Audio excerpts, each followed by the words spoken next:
گائیں گے شان صحابہ کے ترانے صبح و شام، ہم صحابہ کے سپاہی، ہم محمد کے غلام۔ السلام علیکم ورحمۃ اللہ وبرکاتہ۔ بسم اللہ الرحمن الرحیم۔ الحمد للہ وکفى وسلام علی عباده الذین اصطفى، اما بعد۔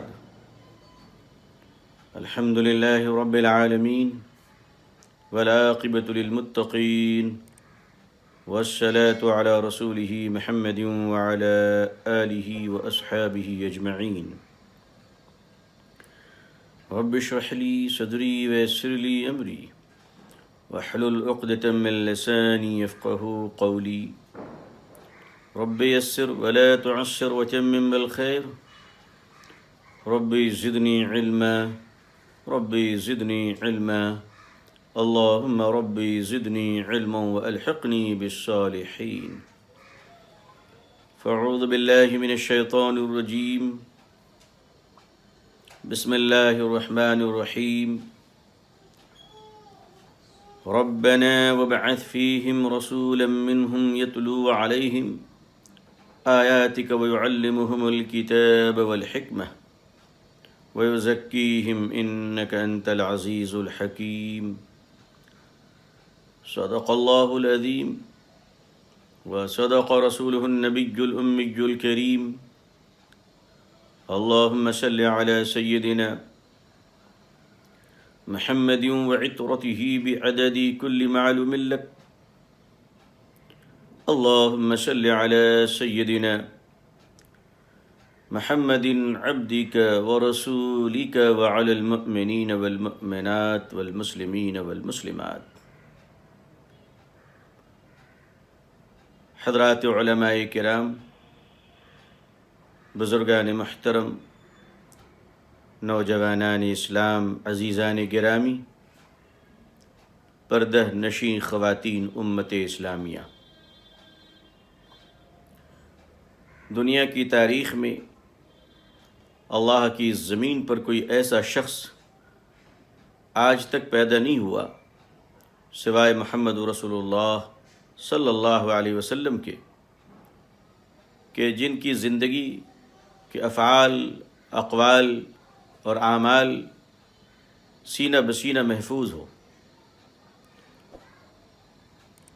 اور مستند طریقے سے ہو، اس کی شہادتیں متواتر موجود ہوں، متواتر اس کی شہادتیں محفوظ ہوں۔ نبی کریم صلی اللہ علیہ وسلم امام الانبیاء اور ختم المرسلین، خاتم النبیین، طٰہٰ اور یاسین صلی اللہ علیہ وسلم کی ذات اقدس اور ذات گرامی واحد ایسی ذات ہے کہ واٹس ایپ، انسٹاگرام، فیس بک، سوشل میڈیا، قلم کاغذ، ڈائری اور کیلنڈر، کمپیوٹر اور لیپ ٹاپ، ان تمام کے نہ ہونے کے باوجود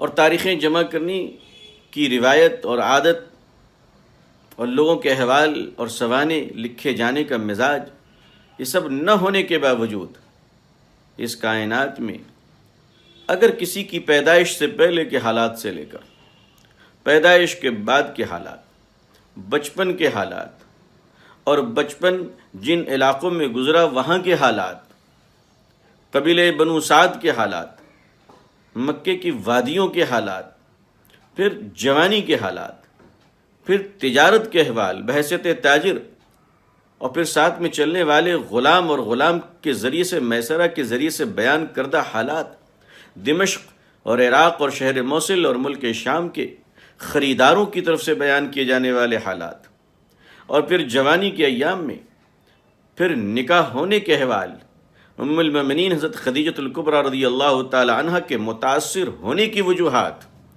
اور پھر جوانی سے لے کر اور پھر نبوت کے ایام اور غار حرا میں بیٹھ کر گزرے ہوئے وقت، اور اخیر وقت تک جب دنیا سے آپ پردہ فرمانے لگے، جب اللہ کی طرف آپ جانے لگے، اپنے رفیق اعلیٰ سے ملنے کی خواہش آپ نے اظہار فرمایا اس خواہش کا، یہ تمام چیزیں اگر کسی کی محفوظ ہیں تو اللہ کی عزت و جلال کی قسم اس روئے زمین پر صرف محمد رسول اللہ صلی اللہ علیہ وسلم کا ہی محفوظ ہے، اور کسی کی زندگی محفوظ نہیں ہے۔ حالانکہ آپ دیکھیں کوئی بہت زیادہ اس زمانے میں سوانح عمری لکھے جانے کی روایت نہیں تھی، بڑے بڑے لوگ گزرے ہیں، امرؤ القیس جیسا شاعر گزرا ہے، مگر اس کے شاعری کے الفاظ مل جاتے ہیں، اس کی زندگی کے احوال نہیں ملتے۔ حاتم طائی کی سخاوت کی باتیں تو سننے کو ملتی ہیں، مگر اس کے زندگی کے احوال نہیں ملتے۔ میرے آقا صلی اللہ علیہ وسلم کا بچپن بھی کتنا نرالا کہ جب ابرہہ لشکر لے کر اپنے ناپاک ارادے اور خونی ارادے کے ساتھ مکے میں داخل ہوا کہ اللہ کا مقدس گھر کعبۃ اللہ کو ڈھا دیا جائے گا، بڑا مشہور واقعہ ہے۔ حضرت خواجہ عبد المطلب نے جب دعا کے لیے حرم پاک میں وہ تشریف لائے، اللہ سے یہ مانگنے کے لیے کہ ابرہہ کے لشکر اور ظلم و جبر سے اللہ اپنے گھر کعبہ کی حفاظت فرمائے، تو آپ حضرت آمنہ رضی اللہ تعالیٰ عنہ کو ساتھ لے کر آئے۔ حضرت آمنہ نبی پاک صلی اللہ علیہ وسلم کی والدہ ماجدہ ہیں۔ اس وقت آقا صلی اللہ علیہ وسلم دنیا میں تشریف نہیں لائے، بلکہ اپنی والدہ کے شکم میں ہیں۔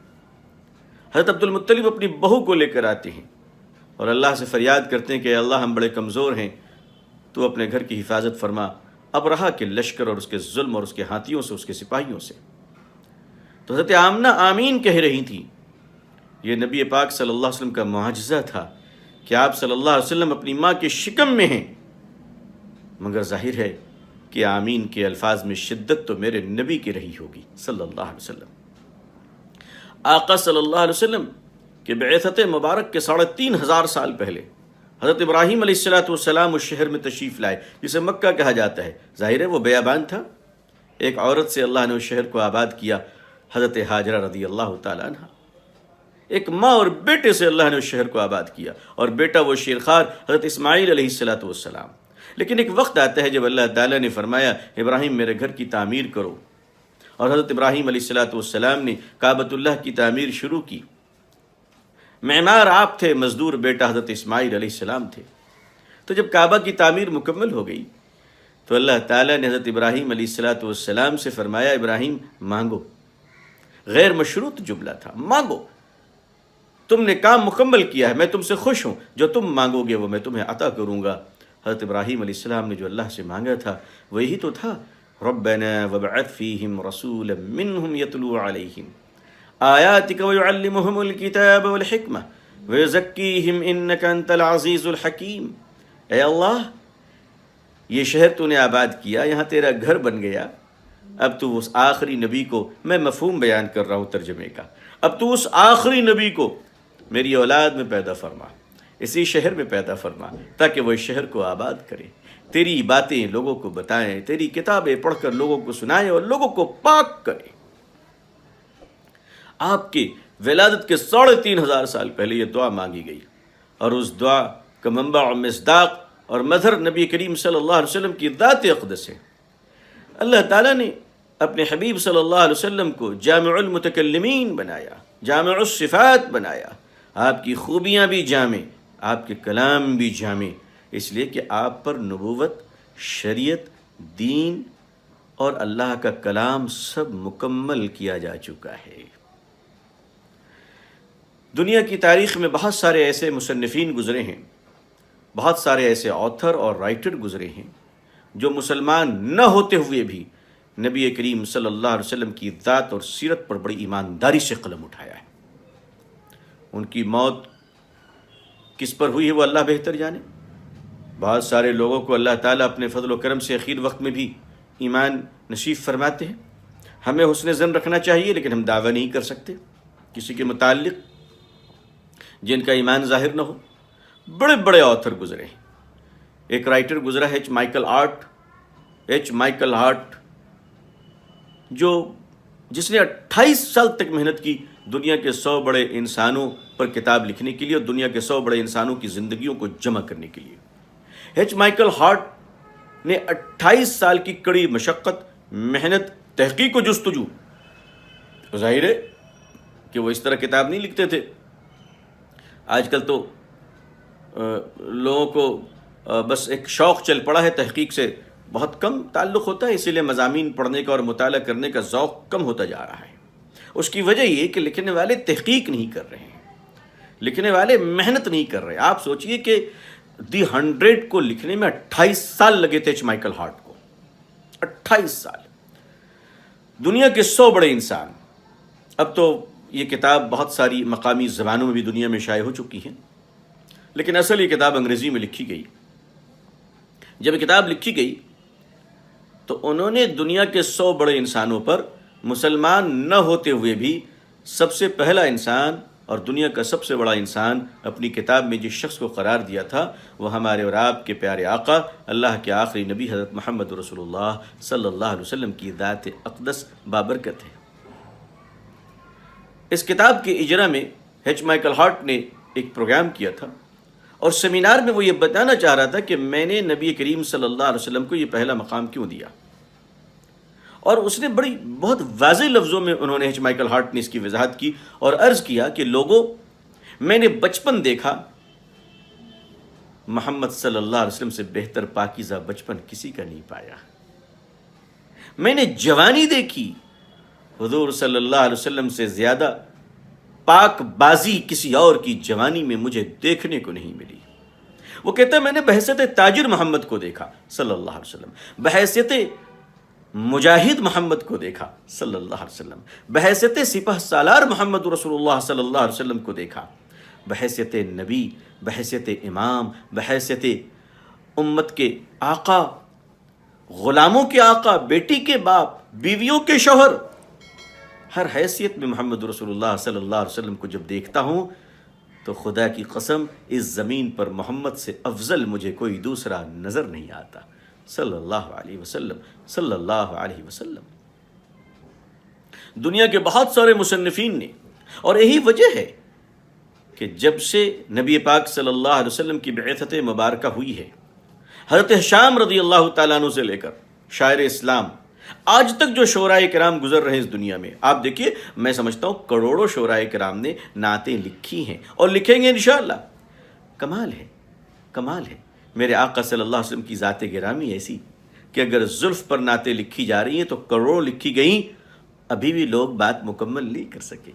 آپ صلی اللہ علیہ وسلم کے چہرے اور جمال پر نعتیں لکھی جا رہی ہیں، بات آج تک مکمل نہ ہوئی۔ یہ اتنے بڑے بڑے شاعر آخر کن پر نعتیں لکھ رہے ہیں؟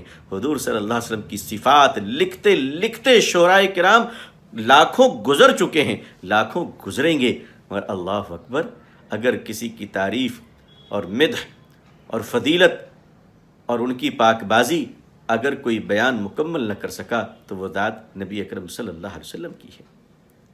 سیرت کی کتابیں آپ لے لیجئے، دنیا میں آج کون سی زبان ہے جس میں سیرت کی کتابیں نہ لکھی گئی ہوں، اور قیامت تک لکھی جاتی رہیں گی۔ کس کی سیرت لکھ رہے ہیں؟ صرف ایک ذات گرامی، نبی پاک صلی اللہ علیہ وسلم۔ لکھنے والے جن کی لکھی جا رہی وہ ایک ہیں اور لکھنے والے لاکھوں ہیں۔ بات ابھی بھی نامکمل ہے، بات ابھی بھی نامکمل ہے۔ سچ کہا ہے کسی نے، 7 سمندر کو روشنائی بنا لوں تو محمد کے میم نہیں لکھ سکتا صلی اللہ علیہ وسلم۔ اللہ تعالیٰ نے نبی کریم صلی اللہ علیہ وسلم کو ہر اعتبار سے بڑا کامل بنایا، بڑا کامل بنایا۔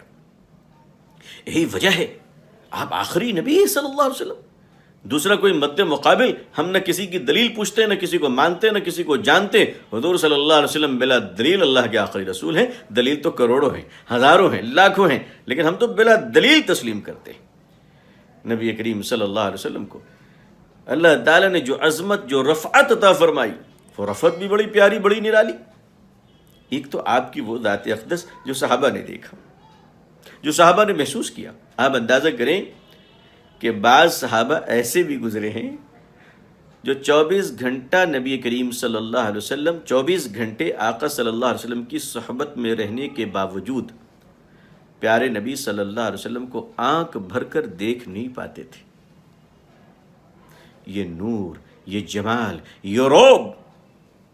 حضرت علی رضی اللہ تعالیٰ عنہ سے جب حضرت اویس قرنی نے سوال کیا، اویس قرنی جو اس امت میں تابعین ہیں، تابعی ہے، آپ نے جب کچھ سوالات کیے تو حضرت علی فرماتے ہیں کہ میں پورے طریقے سے آپ صلی اللہ علیہ وسلم کہ چہرے انور پر پوری نگاہ نہیں ڈال پاتا تھا۔ آپ صلی اللہ علیہ وسلم کے قد، آپ کا قد کیسا تھا؟ حضرت علی رضی اللہ تعالیٰ عنہ راوی ہیں، فرماتے ہیں کہ آپ صلی اللہ علیہ وسلم نہ بہت لامبے تھے نہ بہت ناٹے تھے، آپ درمیانی قد کے تھے، مگر آپ کا معجزہ یہ تھا کہ آپ جب مجلس میں، مجمع میں لوگوں کے ساتھ چلتے تھے تو اس میں ظاہر سی بات ہے حبشی جیسے لامبے لوگ بھی ہوتے تھے، عجمی جیسے ناٹے لوگ بھی ہوتے تھے۔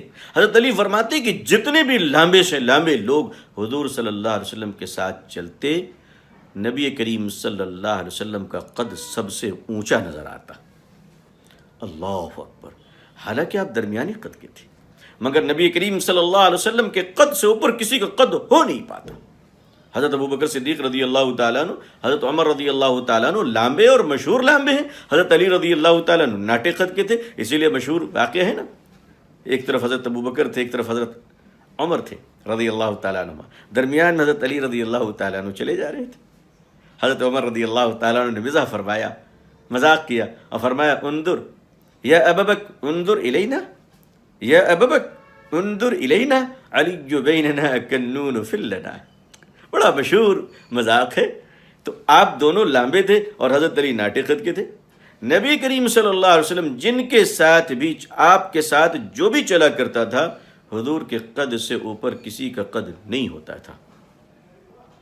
آپ صلی اللہ علیہ وسلم کے سر کے اوپر کسی کا سر نہیں ہوا کرتا تھا۔ آپ صلی اللہ علیہ وسلم جس صفائی اور وضاحت کے ساتھ سامنے کی طرف دیکھا کرتے تھے، نبی کریم صلی اللہ علیہ وسلم اسی اطمینان کے ساتھ آپ پیچھے کی طرف بھی دیکھا کرتے تھے۔ آقا صلی اللہ علیہ وسلم کو اللہ تعالیٰ نے سراپا برکت بنایا۔ ام المؤمنین حضرت خدیجہ رضی اللہ تعالیٰ عنہ فرماتی ہیں کہ نبی کریم صلی اللہ علیہ وسلم جب تجارت سے واپس لوٹے، اب تک آپ کا نکاح ابھی ہوا نہیں ہے، امی جان نکاح میں نہیں آئی ہیں ابھی۔ کہنے لگے کہ جب تجارت کے نفع اور مال حضور صلی اللہ علیہ وسلم لوٹانے کے لیے میرے گھر تشریف لائے تو وہ کڑی دھوپ کا وقت تھا اور دوپہر میں کڑی دھوپ، میں چھت کے اوپر سے دیکھ رہی تھی کہ محمد رسول اللہ صلی اللہ علیہ وسلم میرے گھر کی طرف آ رہے ہیں۔ وہ میرے گھر تشریف لائے اور میں نے جھٹ پٹ ان کو فارغ کر دیا، جو حساب انہوں نے دے دیا میں نے لے لیا، اور میں کوئی زیادہ سوال نہیں کی، میں چاہ رہی تھی کہ جلدی واپس جائیں۔ حالانکہ عرب کی روایت ایسی نہیں ہے، مہمان نوازی ہوتی ہے وہاں پہ۔ تو حضرت خدیجہ کے ساتھ جو آپ کی سہیلی اور آپ کی معاون تھی حضرت نفیسہ، انہوں نے ٹوکا، آر دلائی کہ خدیجہ تم تو بڑی مہمان نواز ہو، ایک نوجوان اتنی شرافت کے ساتھ آیا اس کڑی دھوپ میں، تم نے اس کو بٹھایا بھی نہیں اور واپس کر دیا۔ امی جان فرماتی جلدی اوپر آؤ، بالا خانے میں کچھ دیکھنا ہے۔ اوپر جاتی ہیں اور کہتی دیکھو نفیسہ، یہ نوجوان جو لوٹ کر جا رہا ہے تم کو کچھ نظر آ رہا ہے؟ کہا کیا؟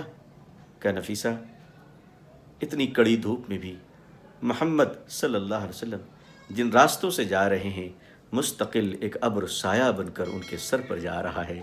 جب وہ تشریف لا رہے تھے تو یہ منظر میں دیکھی تھی، میری آنکھوں کو یقین نہیں آیا، اس لیے نفیسہ میں نے جلدی لوٹایا محمد صلی اللہ علیہ وسلم کو تاکہ یہ مبارک منظر دوبارہ دیکھ سکوں۔ اے نفیسہ، یہ نوجوان کوئی معمولی نوجوان نہیں ہے۔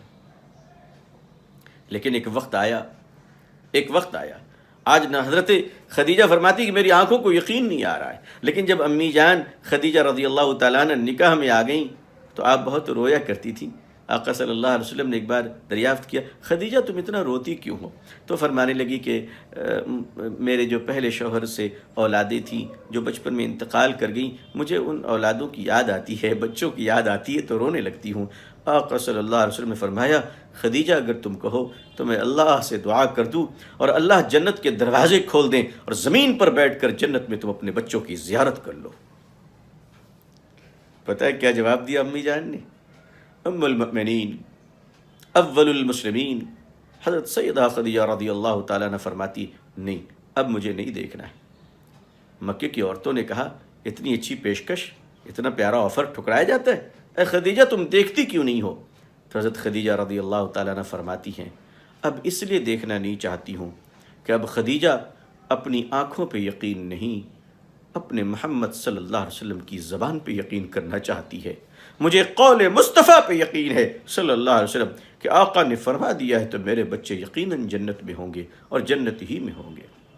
نبی کریم صلی اللہ علیہ وسلم پر مکے کی زندگی میں ایک وقت ایسا آیا کہ جب آپ کے سب سے شفیق چچا اور سرپرست حضرت ابو خواجہ ابو طالب کا انتقال ہو گیا، پھر بڑی معاون بیوی ام المؤمنین حضرت خدیجہ رضی اللہ تعالی عنہ اتنی چہیتی اور اسلام کی اتنی معاون اور اتنی نصرت کرنے والی بیوی، آقا صلی اللہ علیہ وسلم نے آپ کی زندگی میں دوسرا نکاح نہیں فرمایا، وہ بھی اللہ کو پیاری ہو گئی، دنیا سے گزر گئیں۔ عین اسی وقت آپ صلی اللہ علیہ وسلم دعوت دین کے سلسلے میں جب آپ طائف تشریف لے گئے تو وہاں بھی آپ کے ساتھ بڑا ہی دردناک حادثہ پیش آیا۔ نادانوں نے اپنی حماقت سے جو سلوک کیا میرے آقا صلی اللہ علیہ وسلم کے ساتھ، وہ تو میرے آقا صلی اللہ علیہ وسلم کا ہی قلب و جگر تھا کہ آپ نے معاف فرما دیا، اور کیوں نہیں، اللہ تعالیٰ نے آپ کو اعزاز جو بخشا، وما ارسلناک الا رحمتا للعالمین، آپ تو ساری کائنات کے لیے رحمت بنا کر بھیجے گئے۔ پیارے آقا صلی اللہ علیہ وسلم ظاہر ہے کہ ان تمام واقعات سے متاثر تھے، حادثوں سے متاثر تھے، آپ غمگین تھے۔ ایسے موقع پر آپ کو خوشخبری دی گئی کہ اللہ سے آپ کی ملاقات ہوگی اور آپ معراج کے سفر پہ تشریف لے جائیں۔ ظاہر سی بات ہے معراج کوئی روحانی نہیں بلکہ جسمانی بھی تھا۔ آپ صلی اللہ علیہ وسلم کے جو معراج کا سفر ہوا اتنا تاریخی ہے کہ ظاہر ہے کہ ان سینکڑوں صفحات پر کوئی اس سفر کی تفصیلات اور رداد بیان کر ہی نہیں سکتا، اس لیے کہ حضرت جبریل علیہ السلام شریک سفر رفیق سفر تو تھے، لیکن ایک حد تک تھے، مکمل سفر کے تو وہ بھی شاہد نہیں ہیں۔ سدرۃ المنتہا میں تو بہرحال ان کی لمٹ طے کر دی گئی تھی، اس کے آگے تو وہ بھی نہیں جا سکے، پیارے آقا صلی اللہ علیہ وسلم کہ اس معراج کے سفر کو سمجھنے کے لیے ہمیں دو باتیں غور کرنی ہوں گی۔ ایک تو یہ کہ آقا صلی اللہ علیہ وسلم کا یہ مبارک سفر کتنے دنوں کا تھا، کتنے گھنٹوں کا تھا، کتنے مہینوں کا تھا، بلکہ میں ہمت کر رہا ہوں کہنے کی کہ نہ جانے کتنے سالوں کا تھا۔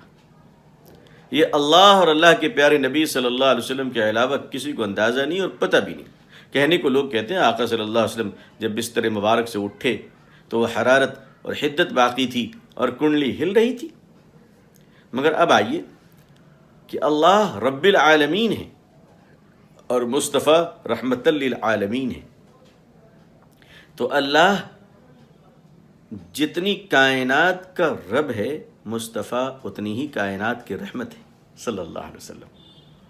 اللہ کی کائنات بہت وسیع ہے، یہ جو دنیا ہے گلوبل، ظاہر سی بات ہے کہ ایک بہت چھوٹی پلانٹ ہے، یہ اس سے بڑی بڑی پلانٹ ہیں، 200 گنا بڑی پلانٹ ہیں، 100 گنا بڑے پلانٹ ہیں، سورج اس زمین سے 100 گنا زائد بڑا ہے۔ تو کائنات جسے ہم یونیورس کہتے ہیں، پوری کائنات کے لیے اللہ کے نبی صلی اللہ علیہ وسلم رحمت للعالمین، پوری کائنات کے لیے۔ اس سفر میں آپ صلی اللہ علیہ وسلم کو جنت بھی دکھائے گئے، جہنم بھی دکھائے گئے، قیامت تک آنے کے احوال آپ کو بتائے گئے، پہلے آسمان، دوسرے آسمان، تیسرے آسمان، چوتھے آسمان، 5ویں، 6ٹھے، 7ویں اور پھر عرش۔ پہلا ہی آسمان کہاں ہے ابھی تک سائنسدانوں کو پتہ نہیں چلا۔ یہ جو ہم لوگ آنکھ اٹھا کر دیکھا کرتے اوپر اور ہم جو کہتے ہیں یہ آسمان ہے، یہ آسمان نہیں، یہ ہماری حد نگاہ ہے، یہ گیسز ہیں، اوزون کے پردے تک ہماری نگاہ پہنچتی ہے۔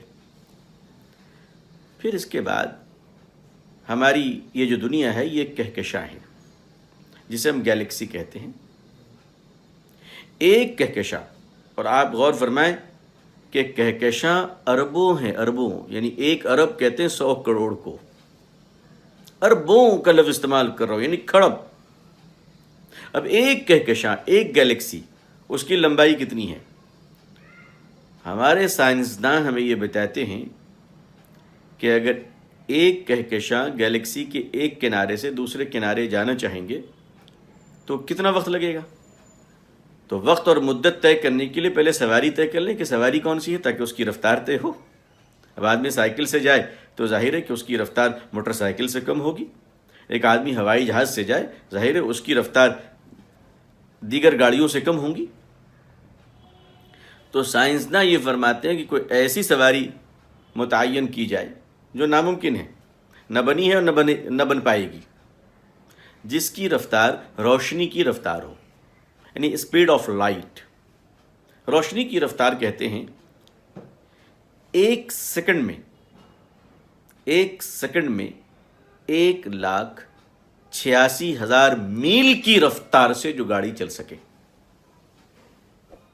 یعنی 1 سیکنڈ میں 1,86,000 میل طے کر سکے.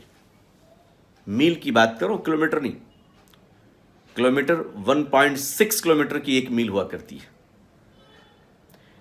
1 سیکنڈ میں اس گاڑی کی یہ رفتار 1,86,000 میل. اب آپ اندازہ کریں کہ وہ 1 گھنٹے میں کتنا جائے گی، پھر 1 دن میں کتنا جائے گی. تو اگر اتنی تیز رفتار کوئی سواری مل جائے اور اس سواری پر بیٹھ کر آدمی کہکشاں یعنی گیلیکسی کے ایک کنارے سے دوسرے کنارے جانا چاہے تو 1,00,000 سال لگیں گے. اور ایسے کھربوں کہکشاں ہیں اللہ کے یہاں. اللہ اکبر. اللہ تعالیٰ نے اپنے نبی صلی اللہ علیہ وسلم کو سارے کہکشاں کی بھی زیارت کروائی. آپ رحمت للعالمین صلی اللہ علیہ وسلم، تو آپ نے فزیکلی وزٹ کیا، آپ نے ساری چیزوں کو دیکھی. کتنا وقت لگا؟ مجھے تو لگتا ہے کہ جب کوئی VVIP مومنٹ ہوتی ہے، کوئی وزیر اعظم، کسی ملک کے بڑے سربراہ، سپر پاور کے پریسیڈنٹ جس راستے سے گزرتے ہیں، اس راستے میں ٹریفک کو ایز اٹ از رکھ دی جاتی ہے، ٹریفک بلاک کر دی جاتی ہے، ٹیلی فون موبائل جیم کر دیا جاتا ہے، نیٹ کو ڈاؤن کر دیا جاتا ہے سرور کو، تاکہ کوئی ایکٹیویٹیز نہ ہو. VVIP بڑے ہی آرام اور حفاظت کے ساتھ اور انتہائی پروٹیکشن اور سیکورٹی کے درمیان وہ گزر جائیں. دنیا میں ایک انسان VVIP مومنٹ ہو تو ساری چیزوں کو جیم کر دی جاتی ہے.